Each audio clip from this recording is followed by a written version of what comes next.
Okay, can you see me? Hope you can. I'm trying to pull up my chat. Oh, wait a sec. I just realized I can watch myself in my dashboard.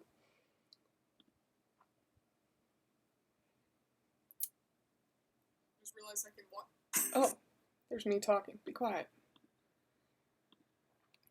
Oh, hello! So I'm trying to figure out this thing out still. Bear with me.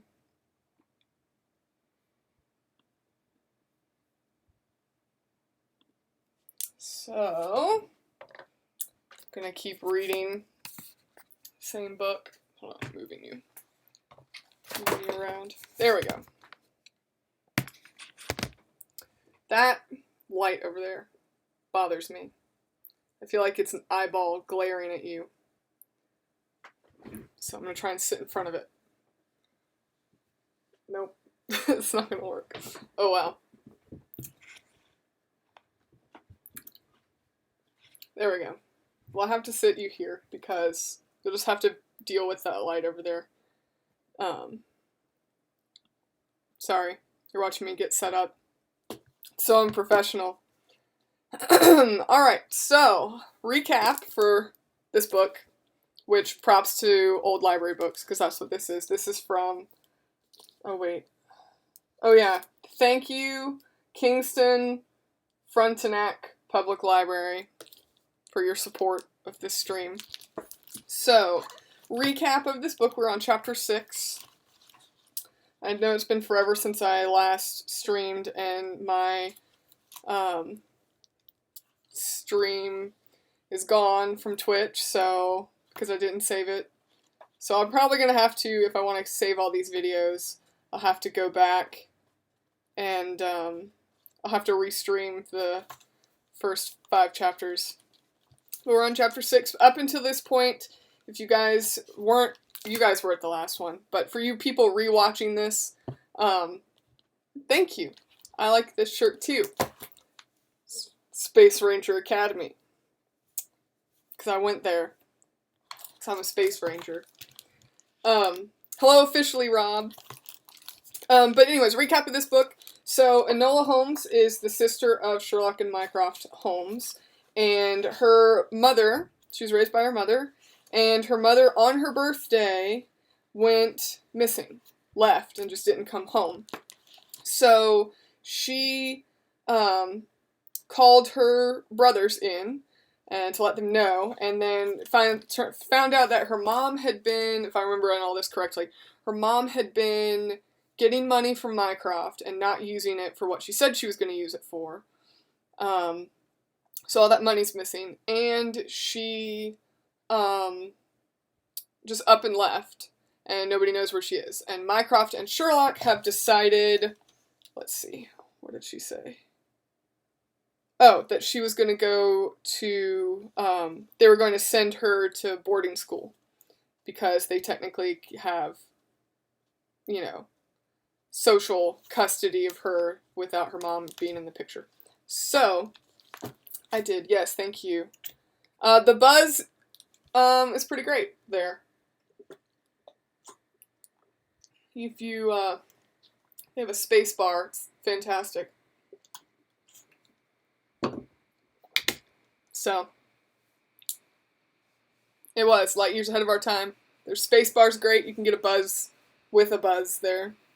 So, it's pretty fantastic. You'll watch me read anything I read? That's a lot. What if I just read a phone book? That'd be pretty boring. Sherlock is the same age that he is in, like, the books. He's, you know, an adult. And Watson is with him in where this book takes. So this book basically takes place when, of course it's not Doyle, but when Doyle's books take place. And Enola, I think it was her maybe 13th birthday, 14th birthday? Yeah, 14th. So it's her, she's 14 and Sherlock and Mycroft are fully grown. Alrighty. So, I'm going to go ahead and start reading.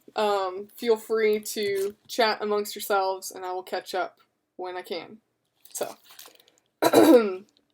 chapter the 6th. Oh, well, I'll back up, and I'll read the last part of the chapter.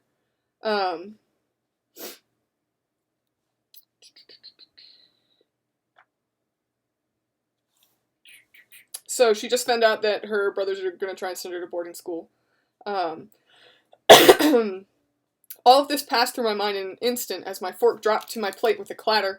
I sat stunned, chilled by the horror of my situation, yet unable to state any of my objections to my brother. To speak of such intimate matters of the female form to a male was unthinkable. I was only able to gasp, "But, mother, there is no assurance that your mother will come back any time soon. I cannot stay here indefinitely." Thank goodness, I thought. And you can't just vegetate here by yourself, now can you, Enola? This is Mycroft speaking. And then Enola says, "Are Lane and Mrs. Lane not to stay on?" He frowned, putting down the knife with which he had been buttering his bread. "Of course." Oh, whoops.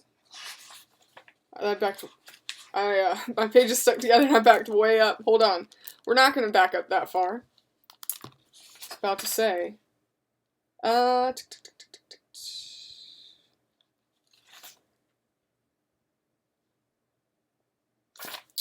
Okay. Sorry about that.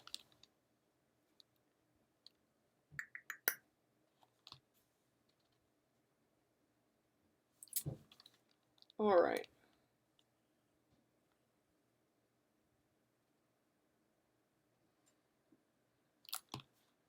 This is Mycroft speaking. "Moreover, as your older brother, I bear a moral responsibility for you, and it is plain to see that you have run wild too long. I am perhaps only just in time to save you from a wasted life. You will do as I say."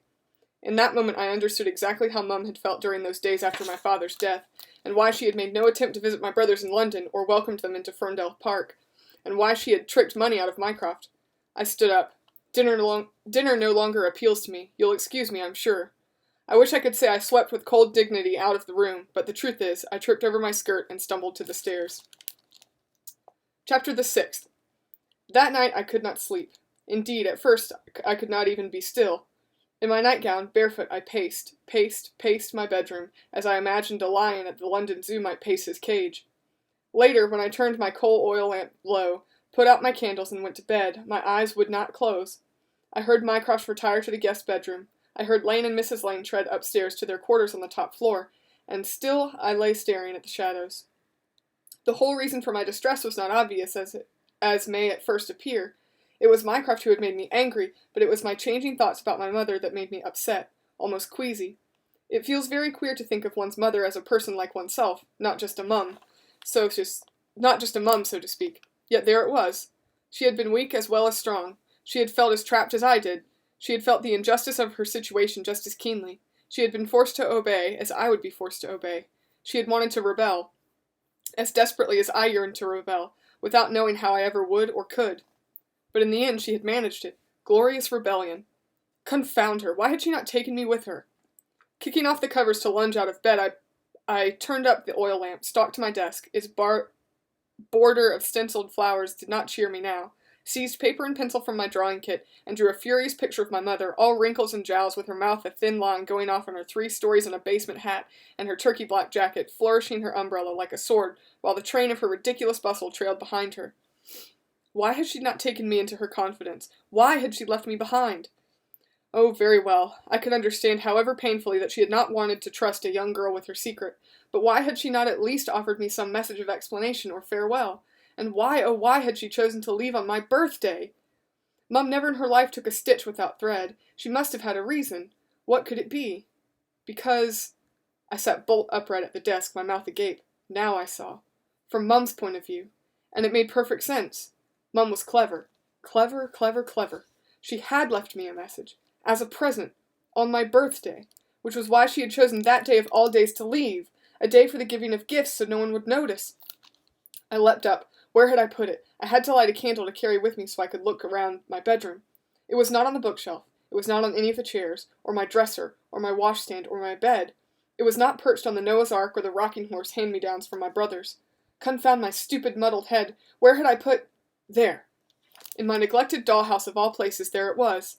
A slender sheaf of hand-painted, hand-lettered, crisp artist papers, creased perfectly in half and stitched together along the fold. I pounced upon it. In the booklet of ciphers my mum had created for me. And this book has ciphers in it, so I'm just going to show them to you. But this is the... This is the first one right there.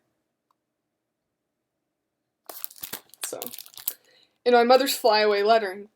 One glance at the first cipher made me shut my eyes, wanting to cry. Think, Enola. It was almost as if I heard my mother chiding me from inside my head. Enola, you'll do quite well on your own. I opened my eyes, stared at the line of jumbled letters, and thought, very well. First of all, a sentence would not likely have words of all three letters. Taking a fresh sheet of paper from my drawing kit, I pulled close the oil lamp on one hand and the candle on the other, then copied the cipher like this. I'm trying to cover the rest so you don't get spoiled. Ooh, can you see that?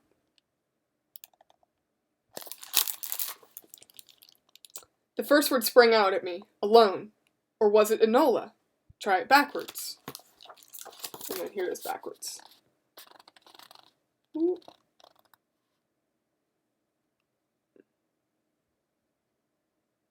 There you go. So hopefully you can read it. My eye passed over the first part to seize upon the letters. Mum. Mum. Mother was sending me a message about herself. Mum's my in look Enola. The order of the words sounded backwards. Enola, look in my... Oh, for heaven's sake, chrysanthemums. And here's the text. I'll show you the text so you can see it. It's like, it just means more when you can actually, like, see it. The border of the flowers painted around the page should have told me. Golden russet chrysanthemums. I had solved the cipher. I was not totally stupid. Or perhaps I was, for what on earth did it mean? Enola, look in my chrysanthemums. Had Mother buried something in a flower bed somewhere? Unlikely. I doubted she ever held a shovel in her life. Dick took care of such chores in any event. Mother was no gardener. She liked to let hardy flowers such as chrysanthemums take care of themselves. The chrysanthemums outside. What would she consider her chrysanthemums? Downstairs, the casement clock struck 2. Never before had I been up so late at night. My mind felt as if it were floating, not quite anchored in my head anymore. I felt tired and calm enough to go to bed now, but I did not wish to. Wait. Mother had given me another book. The Meanings of Flowers.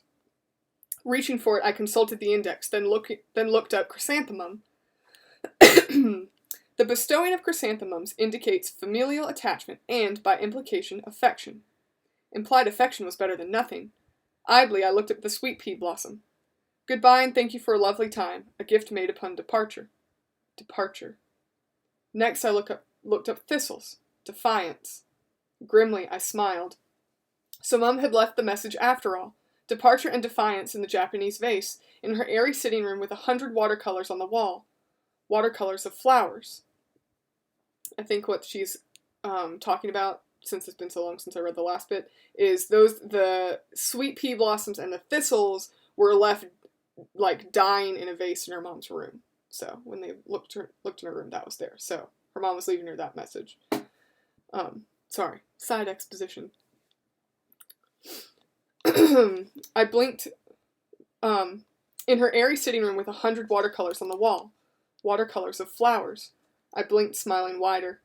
Enola, I whispered to myself. That's it. My chrysanthemums.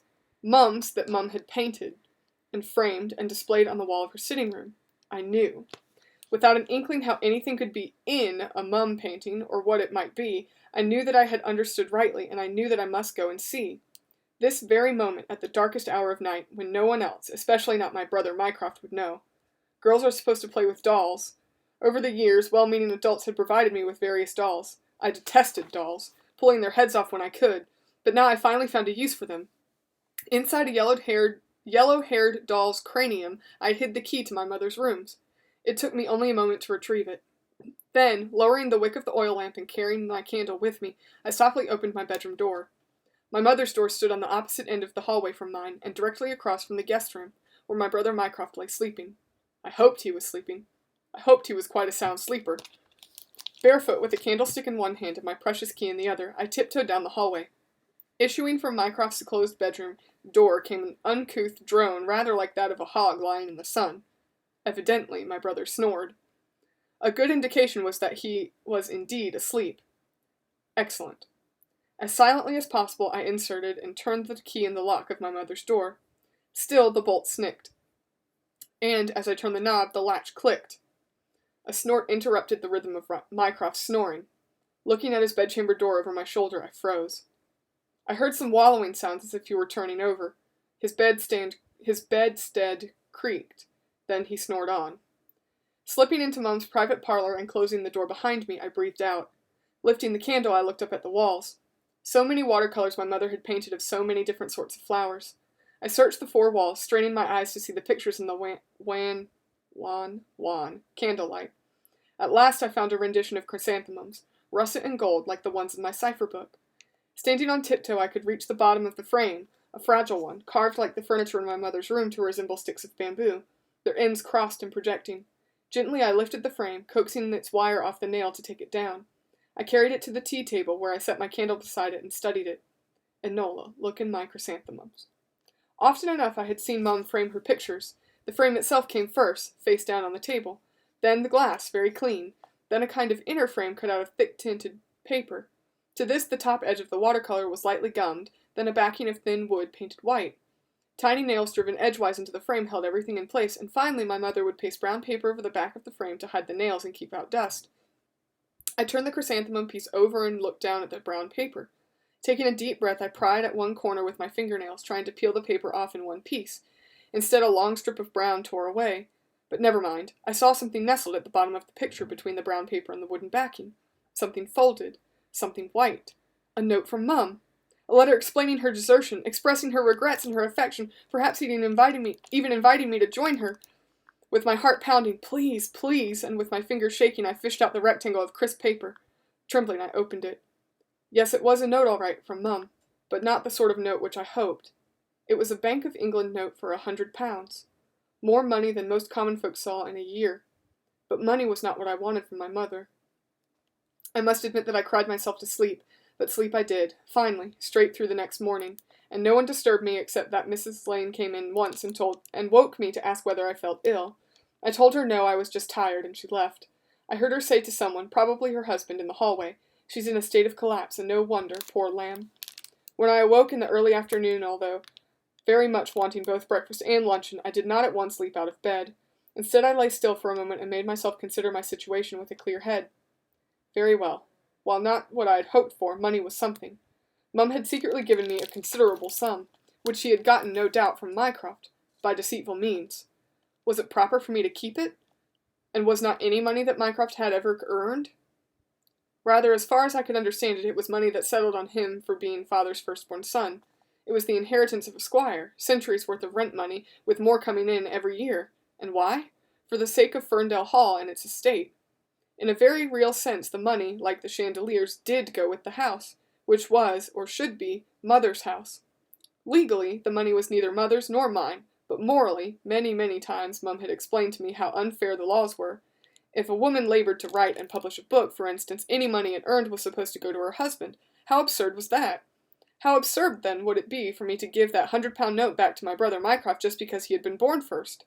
Legalities could go jump in a lake, I decided to my satisfaction. Morally, that money was mine. Mum had sacrificed and struggled to wrest it from the estate, and she had slipped it to me. How much more might there be? Had she left me many ciphers? Or she had left me many ciphers. What did Mother mean for me to do with it? Already dimly, by her example, I knew the answer to that question. That's the end of that chapter. I'm going to catch up on the chat real quick.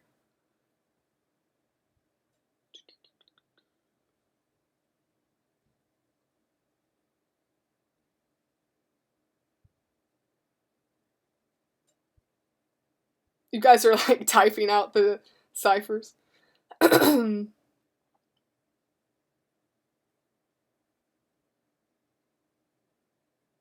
is. It's very similar to Lemony Snicket without the misfortune. Just a little bit of misfortune. Yeah, that's accurate. It's only 1 tablespoon. Yay! Thanks for clapping. Alrighty. I'll go for the next chapter. I'm gonna take some sip of some water first. My giant water bottle.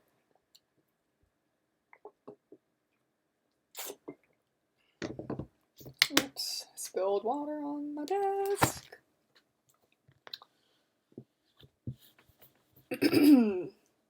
Just wipe it up with my Space Ranger shirt. Oh.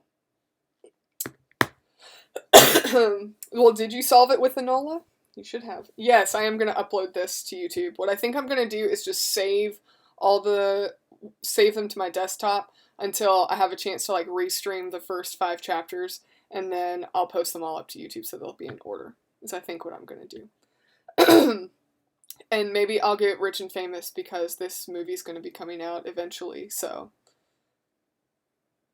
there's that. I'll never be rich and famous. Oh, you did solve it! Congrats! Congratulations! Alright. Let me see how long this chapter is. I haven't read these books in so long. Probably since I was in, like, oh, I don't know. I think I read them when I was in, like, 8th grade. Yeah. Maybe I was in high school. I don't know. When did they come out? Hold on. –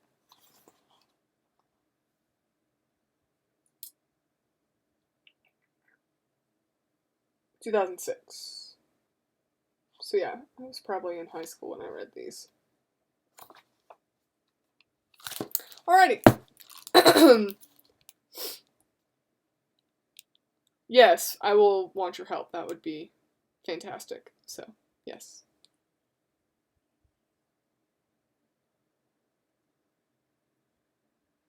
What? I'll be rich and famous for being a nurse prodigy or a Disney World expert? Okay. Thanks for stopping in, Rob. See you in a bit. Alright, it's just me and you, Topi. Chapter the 7th. 5 weeks later, I was ready. 5 weeks, that's a long time. That is to say, in the eyes of Ferndale Hall, I was ready to go to boarding school. And in my own mind, I was ready for a venture of quite a different sort. Regarding boarding school, the seamstress had arrived from London, settled herself in a long vacant room once occupied by a lady's maid, sighed over the old treadle sewing machine, then taken my measurements. Waist, 20 inches. Too large. Chest, 21 inches. Far too small. Hips, 22 inches. Dreadfully inadequate. But all would be set right. In a fashionable publication my mother would never have allowed in Ferndale Hall, the seamstress located the following advertisement. Advertisement, if we're British. Amplifier. Ideal corset for perfecting thin figures. Word cannot describe its charming effect, which is unapproachable and unattainable by any other than corset in the world. Softly padded regulators inside, with other improvements combining softness, lightness, and comfort, regulate at wearer's pleasure any desired fullness with the graceful curves of a beautifully proportioned bust. Corset sent on approval in plain parcel on receipt of remittance. Guaranteed. Money returned if not satisfied. Avoid worthless substitutes. This device was duly ordered, and the seamstress began to produce prim, dim-colored dresses with high whalebone-ribbed collars to strangle me, waistbands designed to choke my breathing, and skirts which, spread over half a dozen flounced silk petticoats, trailed on the floor so that I could barely walk. She proposed to sew 2 dresses with a 19.5-inch waist, then 2 with a 19-inch waist, and so on to 18.5 inches, and smaller in expectation that as I grew, I would diminish. Meanwhile, increasingly terse telegrams from Sherlock Holmes reported no word of Mother. He had tracked down her old friends, her fellow artists, her suffragist associates. He had even traveled to France to check with her distant relations, the Veronets, but to no avail. I began to feel afraid for Mum again. Why had the great detective not been able to locate her? Might some accident have befallen her after all, or even worse, some foul crime?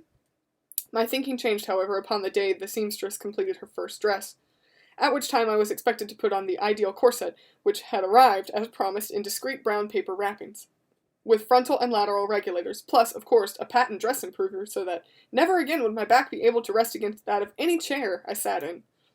Also, I was expected to wear my hair in a chignon? I'm sure this is French. Hold on, I need to Google this word. How to...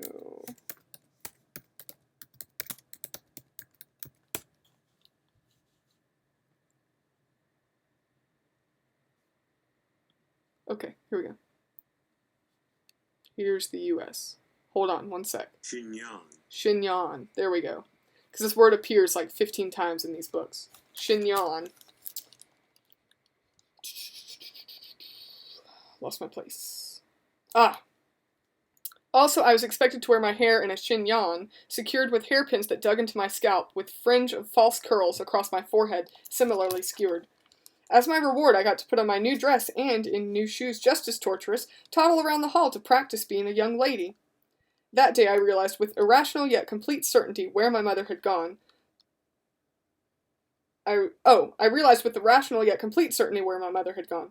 Someplace where there were no hairpins, no corsets, ideal or otherwise, and no patent dress improvers.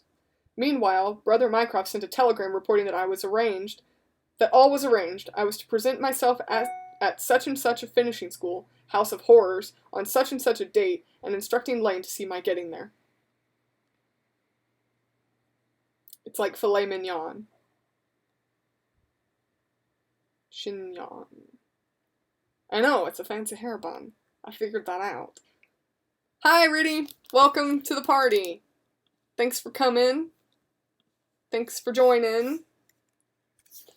I'm just reading the next chapter in this book, so thanks for popping in. More importantly, regarding my own venture, I spent my days as much as I could in a dressing gown, keeping to my room and napping, pleading nervous prostration. What? Pleading nervous prostration. Mrs. Lane, who frequently offered me calves' foot jelly and the like, small wonder invalids waste away, grew so worried that she communicated with Mycroft, who assured her that boarding school, where I would breakfast upon oatmeal and wear wool next to my skin, would restore my health. Nevertheless, she summoned first the local apothecary and later a Harley Street physician all the way from London, neither of whom found anything wrong with me. Correctly enough, I was simply avoiding corsets, hairpins, tight shoes, and the like while making up for lost sleep. No one knew that every night after I had heard the rest of the household go to bed, I got up and worked on my cipher book through the dark hours. I enjoyed the ciphers after all, for I loved finding things, and Mum's ciphers gave me a new way to do this, first discovering the hidden meaning, then the treasure. Each cipher I unraveled led me into Mum's rooms, in search of more riches she had secreted for me. Some of the ciphers I could not solve, which frustrated me so that I considered ripping the back off all of Mum's watercolors, but that hardly seemed sporting. Also, there were too many paintings, and moreover, not all the ciphers directed me to them. There was, for instance, a page in my cipher book decorated with ivy trailing along a picket fence. At once, without even looking at the cipher, I stole into Mother's rooms in search of a watercolor study of ivy. I found two and ripped the backing off both without success. I rather sullenly returned to my room and faced the cipher. Here you go. Here's the cipher. I'm trying to hide the rest of their pages. Ooh, there we go. Sorry, it's kind of out of focus. There you go. There's the cipher.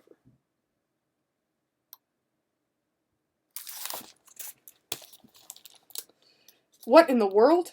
I looked up ivy and the meanings of flowers. The clinging vine stood for fidelity. Although touching, this knowledge did not help me. I scowled at the cipher for quite a while before I was able to pick up my name in the first 3 letters of the top line combined with the first 2 letters of the bottom line. Then I noticed how Mum had painted the ivy zigzagging in a rather unnatural manner up and down the picket fence. Also, the ivy grew from right to left. Rolling my eyes, I followed the same pattern and rewrote the cipher. Here we go.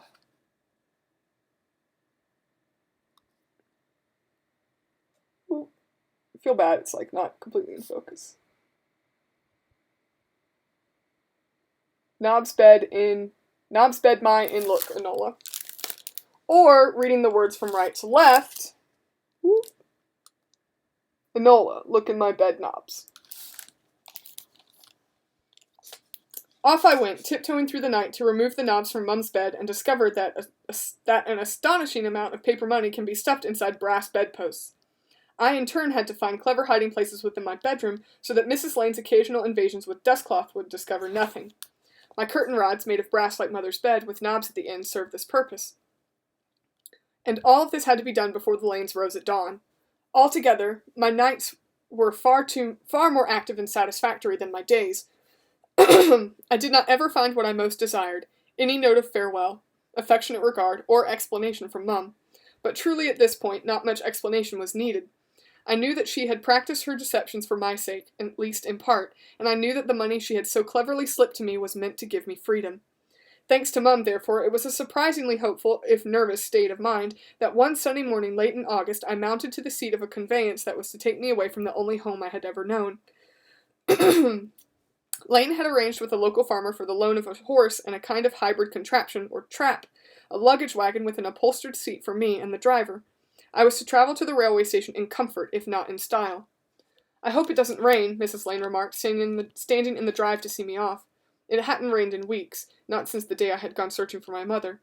"Unlikely," said Lane, giving me his hand so that I could step up to my seat like a lady, one kid-gloved hand in his, while the other lifted my white-ruffled parasol. "There's not a cloud in the sky." Smiling down on Lane and Mrs. Lane, I settled first my bustle, then myself, next to Dick, my driver. Just as my bustle occupied the back of the seat, Mrs. Lane had arranged my hair to occupy the back of my head, as was the fashion, so that my hat, rather like a baribond straw dinner plate, tilted forward over my eyes. I wore a taupe suit. Isn't it taupe? T-A-U-P-E? I'm sorry, I'm really hashing over these words here. I had chosen for its nondescript, indeed ugly color, its 9.5-inch waistband, full skirt, and concealing jacket. Beneath the jacket I had left the skirt's waistband unbuttoned, so that I could corset myself as lightly as possible, almost comfortably. I could breathe, as would be needful very soon. "You look every inch a lady, Miss Enola," said Lane, standing back. "You'll be a credit to Ferndale Hall, I'm sure." Little did he know. "We'll miss you," quavered Mrs. Lane, and for a moment my heart reproached me, for I saw tears on her soft old face. "Thank you," I said, rather stiffly, starching myself against my own emotion. "Dick, drive on." All the way to the gate I stared at the horse's ears. My brother Mycroft had hired men to clean up the lawn of the estate, but I did not want to see it, with my wild rose bushes cut down. "Goodbye, Miss Enola, and good luck," said the lodge-keeper as he opened the gates for us. "Thank you, Cooper." As the horse trotted through Kindford, I sighed, and allowed my glance to roam, taking a farewell look at the butcher's shop, the greengrocer's shop, black-beamed, whitewashed, thatched cottages, public house, post and telegraph office, constabulary, more Tudor cottages with tiny windows scowling under their heavy straw forelocks, the inn, the smithy, the vicarage, the granite chapel with its mossy slate roof, headstone tilting this way and that, in the graveyard. I let us trot almost past before I said suddenly, as if I'd just had a moment of thought, "Dick, stop. I wish to say goodbye to my father." He pulled the horse to a halt. "What was that, Miss Enola?" When dealing with Dick, full and simple explanations were necessary. "I wish to visit my father's grave," I told him one patient word at a time, "and say a prayer for him in the chapel." Poor father, he would not have desired such prayers. As a logician and an unbeliever, Mum had once told me, he had not desired a funeral, his request had been for cremation. But after his demise, his wishes had been overruled for fear that Kindford might never recover from the scandal. In his slow, worried way, Dick said, "I'm to drive you to the railway station, miss. There's plenty of time. You can have a pint at the public house while you're waiting for me." "Oh! Aye." He turned the horse, backtracked, and drew up at the door of the chapel. We sat for a moment before he remembered his manners, but then he secured the reins, got down, and came around to my side to help me descend. "Thank you," I told him as I withdrew my gloved hand from his grubby fist. "Come back for me in 10 minutes. Nonsense. I knew he'd be half an hour or more in the public house. "Yes, miss." He touched his cap. He drove away, and amid a swirl of skirts I minced into the chapel. As I had expected and hoped, I found it unoccupied. After scanning the empty pews, I grinned, tossed my parasol into the cast-off clothing for the poor box, hoisted my skirts above my knees, and dashed for the back door, and out into the sunlit graveyard. Down a twisting path worn between the tottering headstones I ran, keeping the chapel between me and any witness who might be passing upon the village street. When I reached the hedge at the bottom of the chapel grounds, I leapt more than climbed the stile, turned right, ran a bit farther, and yes, indeed, yes, there waited my bicycle, hidden in the hedge where I had left it yesterday, or rather yesternight, in the small hours by the light of a nearly full moon. On the bicycle were mounted 2 containers, a basket in front and a box in back, both packed full of sandwiches, pickles, hard-boiled eggs, water flask, bandaging in case of an accident, tire repair kit, knickerbockers, my comfortable old black boots, toothbrush, and such. On my person also were mounted 2 containers, hidden beneath the taupe skirt, one in front and one in back. The one in front was a quite unique bust enhancer that I had secretly hand-sewn for myself out of materials purloined from Mum's wardrobe. For the container and back I had devised a dress improver of like sort. Why, leaving home had my mother worn a bustle, yet left its horsehair stuffing behind? The answer seemed obvious to me, in order to conceal in the dress improver's place the baggage necessary for running away. And I, being blessed with a flat chest, had carried her example a step further. My various and proper regulators, enhancers, and improvers remained in Ferndale Hall, stuffed up my chimney, actually. In their places upon my person I wore cloth containers, baggage, in effect, filled with unmentionables wrapped around bundles of banknotes. In addition, I had folded a carefully chosen spare dress and secured it to my back between my petticoats, where it perfectly filled my train. In the pockets of my suit I had a handkerchief, a cake of soap, a comb, and hairbrush, and now my now precious booklet of ciphers, smelling salts, energy-sustaining candies. Indeed, I bore a steamer's trunk worth of essentials. Hopping onto my bicycle, letting my petticoats and skirts modestly drape my ankles, I pedaled off across country. A good cyclist does not need a road. I would follow the farm lanes and pasture lands for the time being. The ground was baked hard as iron. I would leave no tracks. By tomorrow, I imagined, my brother, the great detective Sherlock Holmes, would be attempting to locate a missing sister as well as a missing mother. He would expect me to flee from him. Therefore, I would not. I would flee towards him. He lived in London. So did Mycroft. On that account, and also because it was the world's largest and most dangerous city, it was the last place on earth either of them would expect me to venture. Therefore, I would go there. They would expect me to disguise myself as a boy. Very likely they had heard about my knickerbockers, and anyway, in Shakespeare and other works of fiction, runaway girls always disguise themselves as boys. Therefore, I would not. I would disguise myself as the last thing my brothers would think I could, having met me as a plain beanpole of a child in a frock that barely covered my knees. I would disguise myself as a grown woman, and then I would set about finding my mother. That's the end of that chapter. This is when it really starts to get going. This is a good part of the book. First beginning of it was catching up.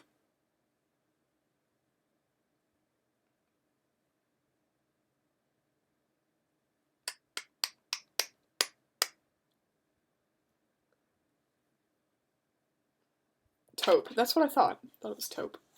Like taupey. I know. Oh, thank you. Thanks for clapping, guys. Makes me feel all warm inside. And drink some more water so I don't lose my voice. How long have I been live? Does this thing tell me? Oh yeah, I think that's it. It says 40 minutes and 13 seconds.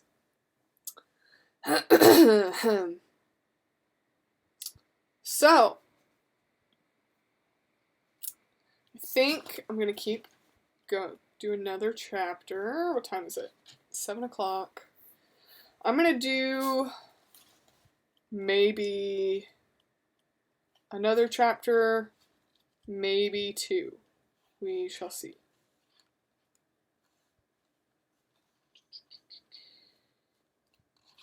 So, I don't want to stream too long tonight because my brother just got home. So, we'll read the next chapter. Hype, hype. Yep. Riddy, it's a good thing you're here because you're my hype man.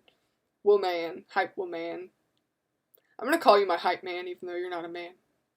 Just because I feel like that's the typically known term.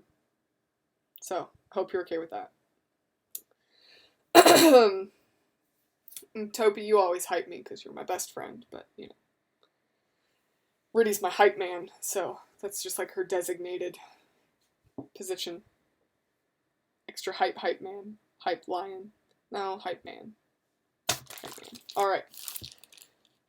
Do you guys like this story so far? I hope you do, because it would really suck if I started reading a series that nobody liked. That'd be kind of depressing. Chapter the 8th. I'm not even going to wait for your answers, I'm just going to go. So, Chapter the 8th. I could have pedaled straight into London by the main road, but that would never do. Too many people would see me. No, my plan for getting to London was simply, and, I hoped, illogically, to have no plan. If I myself did not know exactly what I was doing, how could my brothers guess? They would hypothesize, of course. They would say, Mother took her to Bath, so perhaps she has gone there. Or, in her room there is a book on Wales, with pencil markings on the map. Perhaps she has gone there. I hoped they would find the book which I had placed in the dollhouse as a false clue. The meanings of flowers, however, too large to carry with me, I had hidden among the hundreds of other stout volumes in the library downstairs. Mycroft and Sherlock would apply inductive reasoning, therefore, I reasoned, I must trust to chance. I would let the land show me the way eastward, choosing the stoniest ground or whatever would show my tire marks the least. It did not matter where I found myself at the end of that day or the next. I would dine upon bread and cheese, I would sleep in the open like a gypsy, and eventually, wandering along, I would encounter a railway line. By following it one way or the other, I would find a station, and so long as it was not Chaucerley, where my brothers would surely inquire for me, any station in England would do, for all railways ran to London. So much for a 17-inch waist, oatmeal for breakfast, and wool next to the skin, matrimonial prospects, the accomplishments of a young lady, etc. Such were my happy thoughts as I pedalled across a cow pasture along a grassy lane, then into open moorland, and away from the countryside I knew. In the blue sky overhead, larks sang like my heart. As I kept to byways and avoided villages, not too many people saw me. An occasional farmer looked up from his turnip field, unsurprised by the sight of a gentlewoman upon her bicycle. Such cycling enthusiasts had grown increasingly common. Indeed, I met with just another such beige-clad figure upon a gravel wagon truck, and we were nodded in passing. Gravel wagon track, and we nodded in passing. She looked all of aglow from the heat and the exercise. Horses sweat, you know, and men perspire, whereas ladies glow. I am sure I looked all of aglow also. Indeed, I could feel all of aglow trickling down my sides beneath my corset, the steel ribs of which jabbed me under the arms most annoyingly. By the time the sun stood overhead, I felt quite ready to stop for luncheon, all the more so as I had not slept the night before. Seated under a spreading elm tree upon a cushion of moss, I badly wanted to lie down and pillow my head there for a while. But after I had eaten, I forced myself to get back upon the bicycle and pedal onward, for I knew I must get as far away as possible before the pursuit began. That afternoon, aptly enough considering my thoughts of gypsies, I met with a caravan of the nomad folk in their brightly painted round-topped house wagons. Most gentry despised gypsies, but Mother had allowed them to camp sometimes upon the Ferndale estate, and as a child I had been fascinated by them. Even now I halted my bicycle to watch them pass, gazing eagerly upon their many-colored horses prancing and tossing their heads despite the heat, with the drivers needing to hold them in more than urge them forward. And I waved to the travelers in the wagons without fear, for of all people on earth, gypsies were the least likely to speak of me to the police. The men darkly ignored me, but some of the bare-headed, bare-necked, bare-armed women waved back, and all of the ragged children waved and squealed and called out, begging. Shameless, dirty, thieving lot, Mrs. Lane would have called them, and I suppose she was right, yet if I had been carrying pennies in my pocket I would have thrown some to them. Also that afternoon, on a country road, I met a traveling peddler. His wagon hung round with tinware and umbrellas and baskets and sea sponges and bird cages and washboards and all manner of trifles. I stopped him and had him show me everything in his stock, from copper kettles to tortoiseshell combs for the back of the hair, in order to disguise my purpose before I bought the one thing I really needed, a carpet bag. Laying it across my handlebars, I pedaled on. I saw other wayfarers on foot and in conveyances ranging from coach and four to donkey carts, but my memories became faulty as my weariness blurred the day. By the time night fell, every part of my person ached, and I felt tired as never before in my life. Walking now upon turf cropped to the roots by sheep, pushing my bicycle and leaning upon it, I struggled up a low limestone-studded hill on top of which stood a grove of beeches. Once I reached the concealment of the trees, I let my bicycle fall where it would, while I myself collapsed in dirt and last year's leaves, my spirits low with evening as they had been high with morning, for I wondered, would I find strength to get on that bicycle again tomorrow? I could sleep where I was, unless, for the first time I thought, what if it rained? My plan not to plan seemed more foolish with every panting breath I drew.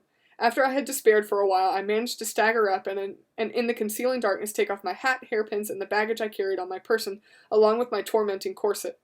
Too weary to even think of food, I folded to the ground again, and, wearing petticoats and my much-soiled toque suit as my only covering, fell asleep within moments. So nocturnal had my habits become, however, that sometime late at night I awoke.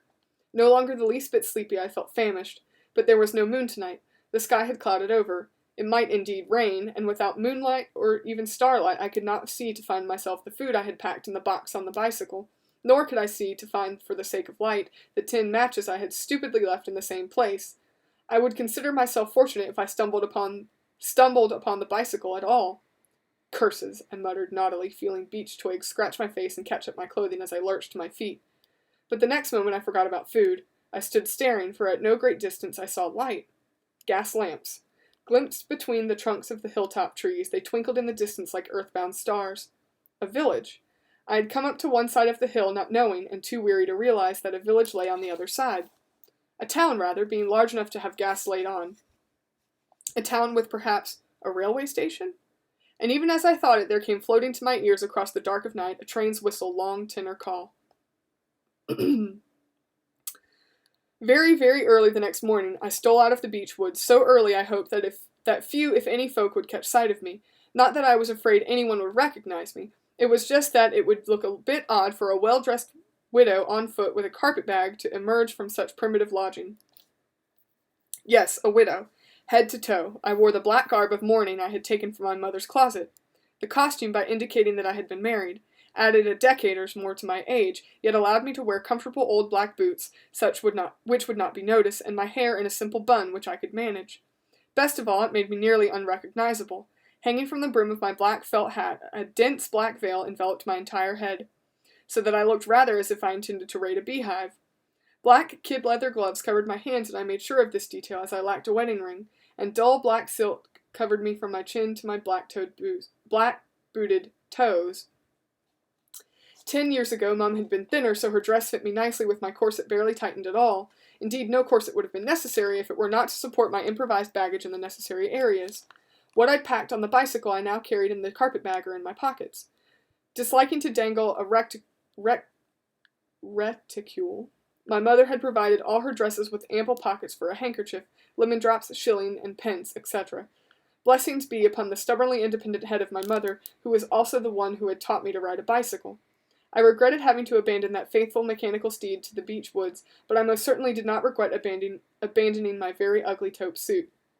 In the gray half-light of daybreak, I stole downhill along a hedge to a lane.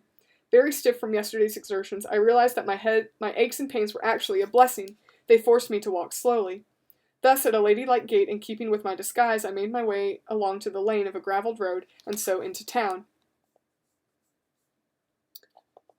Dawn had progressed to a dull sunrise, threatening rain. Shopkeepers were just opening their shutters. The iceman was hitching up his sway-backed nag to make his rounds. A yawning maid threw a bucket of something unspeakable into the gutter. A ragged woman swept a street crossing. Newsboys heaved stacks of the morning edition towards the curb. A match seller sitting at a corner, a beggar, really, cried. "Let there be light, a match for the gentleman?" Some of those who passed by were indeed gentlemen in top hats, others workmen in flannels and caps, yet others nearly as ragged as himself, but he cried gentlemen to them all. He made no attempt to sell a match to me, of course, for ladies did not smoke. Belvedere Tonsorium, declared the gold letters painted on the glass of a door beside a red and white spiral-striped pole. Ah, I had heard of a town called Belvedere, satisfactorily distant from Kindford. Looking about me, I saw Savings Bank of Belvedere, carved upon the stone lintel of a stately building nearby. Very good. I had achieved my goal. Well done, I thought, for picking my way between horse droppings for a mere girl of limited cranial capacity. "Onions, potatoes, parsnips," called a man pushing a barrow. "Fresh carnation for the gent's buttonhole," cried a shawled woman offering flowers from a basket. "Shocking kidnapping, read all about it," bellowed a newsboy. Kidnapping? "Viscount Tewkesbury, snatched from Basilweather Hall." I did indeed want to read all about it, but first I wanted to find the railway station. With this in mind, I followed a top-hatted, frock-coated, kid-gloved gentleman who was positioning a fresh carnation upon his lapel. Formally dressed, perhaps he was going into the city for the day.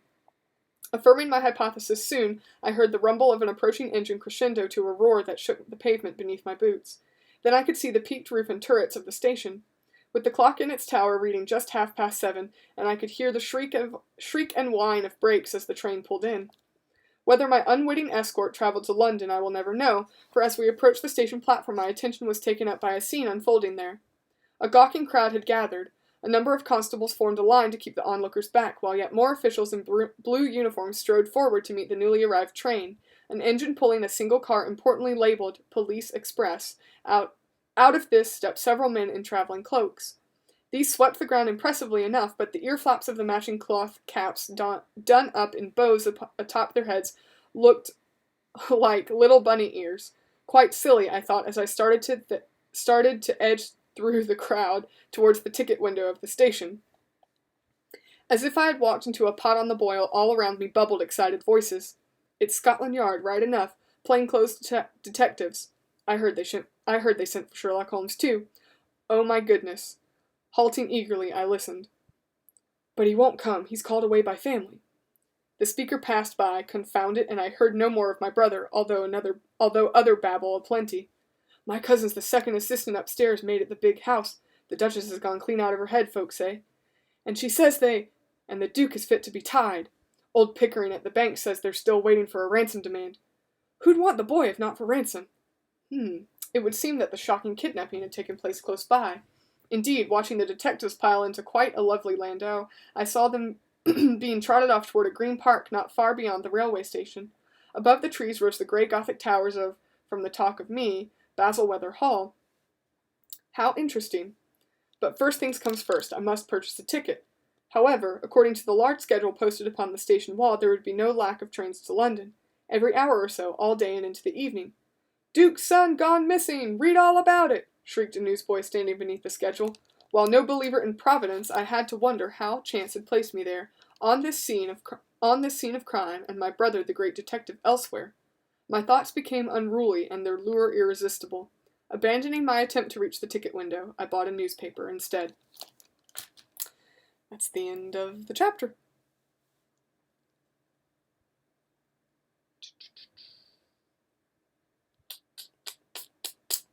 Yeah, I really like this story, I gotta say. I'm a fan. So, alrighty. Well, I think